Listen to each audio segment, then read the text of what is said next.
আল্লাহ নবীর জামানায় এক বেশ্যা মহিলা, পতিতার মহিলা, আমরা জানি বেশ্যা মহিলা কাকে বলে, পতিতার মহিলা কাকে বলে। পতিতার এক মহিলা, বেশ্যা মহিলা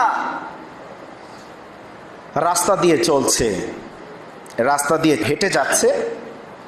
এমন সময় সামনে দেখতে পেলেন যে একটা কুকুর পানির পিপাসায়, একটা কুকুর পানির পিপাসায় তার হাঁফাচ্ছে।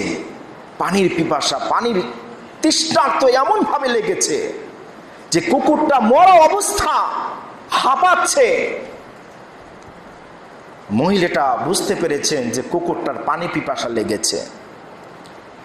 এই মহিলাটার গায়ে যে ওড়না ছিল, সেই ওড়নার আগায় আপনার চামড়ার যে মোজা আছে না, চামড়ার মোজা বাঁধলেন, বেঁধে একটা কুয়ার মধ্যে ছেড়ে দিলেন।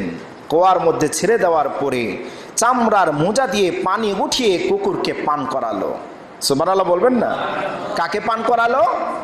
কুকুরকে পান করালো। আল্লাহ রাব্বুল আলামিন সেই পতিতার মহিলা এই কুকুরকে পানি পান করার কারণে আল্লাহ এত পরিমাণ খুশি হয়ে গেছে, আল্লাহ বললেন ফাগাফারালা, তোকে আমি ক্ষমা করে দিলাম, জান্নাতে প্রবেশ করার। বলেন সুবহানাল্লাহ।